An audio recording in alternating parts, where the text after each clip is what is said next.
Hi FPA students, it's Ms. Zirkle, and I thought I would share with you a really quick way to write a paragraph that you'll be proud of.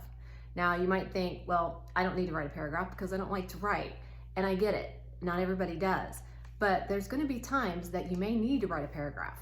It may be something as simple as a prospective employer asks you to write a paragraph about what kind of job you want, or tell about yourself and the kind of person that you are. And this is when it comes in handy to be able to write a paragraph.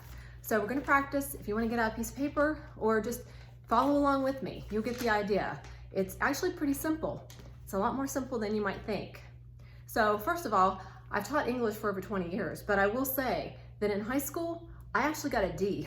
I got a D in English because I goofed off, I sat in the back seat, and I talked to my friends. So I understand that you may not be particularly interested in it, but just give it a shot. See where it goes. It's not going to hurt anything. And ironically, you see back here on my mantle, I have a red bird. And I got this at my writer's retreat. And it was the topic I had already picked out for this little lesson, mini lesson I'll call it. So this is my red bird, and it ties into what we're going to do. So the question is, here's your question. What is your favorite part of spring mornings? I realize I might need to pull this a little closer. I'm makeshifting my mantle into the chalkboard, okay? So what is your favorite part of spring mornings? And so if I have the idea, and my favorite part is actually hearing the birds in the morning. It has been really cool to wake up and hear the birds singing in the morning, and I've been identifying those birds. So I will write down the word bird. Okay, that's my favorite part of my spring mornings.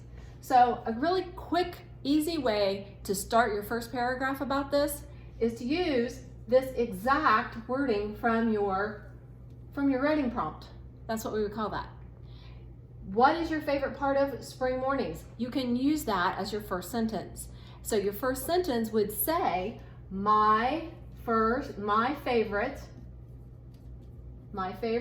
part of spring mornings is,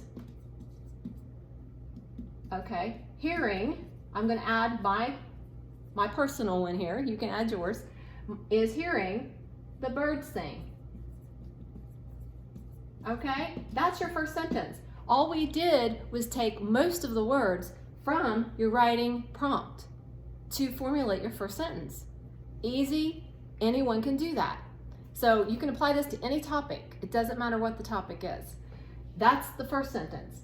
Second sentence, and obviously you don't number them, but I'm going to for this purpose. The second thing you can do is tell us what kind of bird, and mine, as you already know, is a red bird.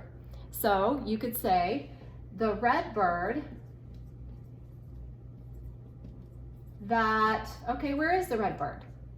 He's in my backyard. I can see him from my bedroom window. The red bird that sits on my backyard fence. What about him? What does he do? He sings. The red bird that sits on my backyard fence sings what? Sings, I don't know what song he's singing. Sings his own song, or sings a beautiful song. Sings a beautiful song. Don't worry about spelling when you're doing this. That's all easily fixed with spell check, as you know. Sings a beautiful song. Okay, we need one more sentence because everybody knows that you gotta have 3 sentences to make a paragraph. Okay, at least 3. That's preferable. So what can we say to wrap this up? Go back again to your writing prompt. What was this about? This was about what is your favorite part of spring mornings? So maybe use the word spring.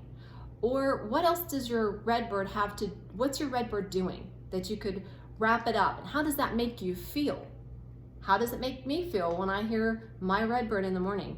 It makes me feel happy. It makes me feel joyous. So you might write down some of these words around your bird, around your word in the middle, which my word happens to be bird, but joyful is one word that I think of when I think of my morning and hearing that red bird. So your last sentence might be, this makes me feel joyous. okay? And you might even put an exclamation point there because you are so happy to be done writing your paragraph. That's it. That's all you've got to do. Again, I didn't necessarily pay attention in high school and do everything I needed to do either, but that's okay because you can learn to write a good paragraph that you'll be proud of. This is your mini lesson from Ms. Zirkle.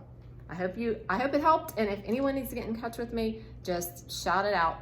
I'll be there.